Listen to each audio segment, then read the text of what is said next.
Elise here at Bowman Library in our teen section with a whole new teen book spotlight.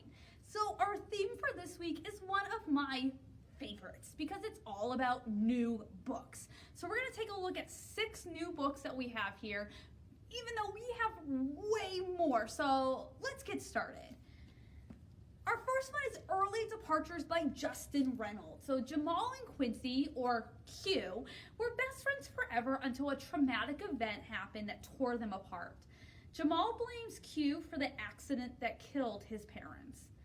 2 years have gone by and still not on speaking terms. Q dies while trying to save someone from drowning at a party. Racked with guilt, Jamal finds out that Q, with technology being as advanced as it is, he could be revived or be brought back to life for a couple of days or maybe even weeks before completely dying. This would give Jamal the opportunity to make everything right once again with his best friend before he actually dies. Q, though, doesn't realize that he is dead when this actually happens and that he's actually going to be dead again, and Jamal decides that he's going to make sure that Q is able to live life to the fullest in his last days. Filled with humor and sadness, this book is ultimately about friendship and what does it really mean.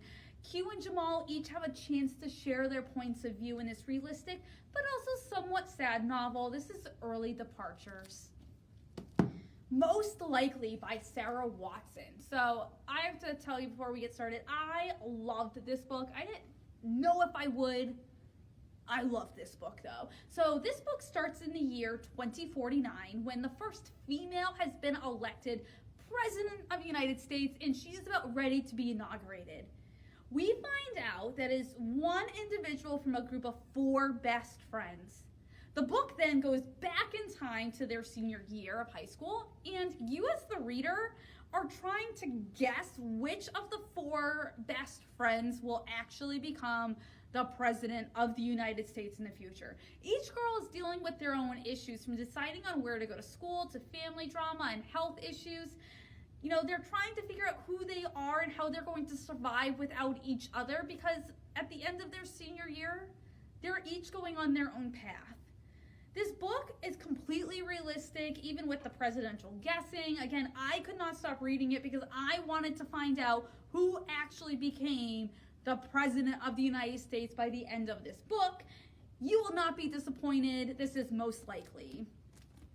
Girl Unframed. So Sydney's going to school up in Seattle, but for the summer, she is expected to go down and stay at her movie star mother's house in San Francisco, which is honestly the last thing she wants to do. Arriving at the airport, the only person there to pick her up is her mother's new boyfriend, Jake. Her mother, Lila, acts more like a child than Sydney does, and she and Jake have some pretty epic fights.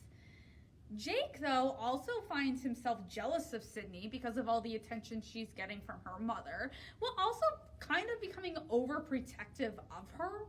So when Sydney gets a boyfriend, things start to come to a head and soon things explode. Part a realistic exploration of how complicated society can be for a young woman, part mystery of which you receive clues throughout the whole story and you will find yourself trying to figure out what actually happened. You'll be wanting to know what Sydney experiences and you'll be turning the pages as fast as you can. Girl Unframed. Concrete Rose by Angie Thomas. So this one probably doesn't need an introduction, but this is the prequel to The Hate U Give. This follows Star's parents, Maverick, or Mav as he's known, and Lisa as they are in their senior year and in love. Mav has grown up as part of the King Lords, as his father was once one of the original members. His father is now in prison, and his cousin and friend are trying to do everything they can to keep Mav out of that life. But Mav's best friend, King, always seems to be finding ways to suck Mav back in.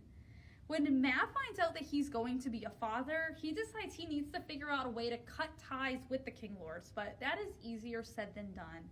If you enjoyed The Hate U Give, you will need to read this book as it provides so much insight in character development, and it will lead you to even a greater understanding of what happens in The Hate U Give.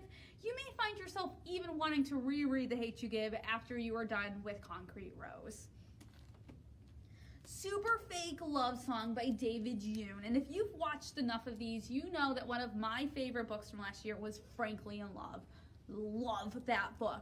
So that's by David Yoon. That was his first book. This is now his second book, and it does not disappoint. So Sunny Day is a 17-year-old Korean American who is a self-proclaimed nerd, complete with a successful cosplay video channel that he has with his two best friends. But he is jealous of his older brother Gray, who is a musician living in Hollywood. When Cirrus, who is the teenage daughter of some of his parents' friends, comes over to Sunny's house, Sunny, she's never met him before, so Sunny decides he's going to pretend that he's Gray. That Gray's bedroom is his, and he's in a rock band, and he actually wears some of Gray's clothes, and Cirrus actually likes Sunny, but the issue is now he kind of has to keep up this story. Feeling cool for the first time in his life by dressing up and playing in a band, Sunny soon finds himself losing who he really is, though, and he starts to alienate all of the people who have stuck by him, including his best friends. Sunny needs to figure out who he really wants to be in this humor-filled, complete with some awkwardness, and there are some awkward moments in this book. But again, this book is amazing. So this is Super Fake Love Song. And our last one is Burn Our Bodies Down by Rory Power. So if you read Wilder Girls, same author. So for Margot, her whole life, it has always just been her and her mother. And her mother is kind of strange. She's very manipulative, and she has this weird set of rules, and she claims that there's no other family left. When they get into a fight and Margot decides that she's going to make it right, she starts doing some searching to make something for her mom, and she soon finds a picture in her mother's Bible, and it's of a woman who looks almost exactly like her mother, and there's also a phone number. Margot realizes that this is her grandmother, and she decides she wants to find her because according to her mother, there is no family left.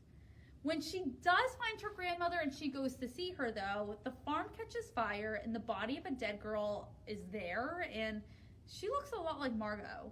Secrets soon start to be discovered, and Margot soon finds herself in too deep, and things are not what they seem. If you like your books with some mystery, a touch of horror, more suspenseful horror than creepy horror, this would be the perfect choice for you.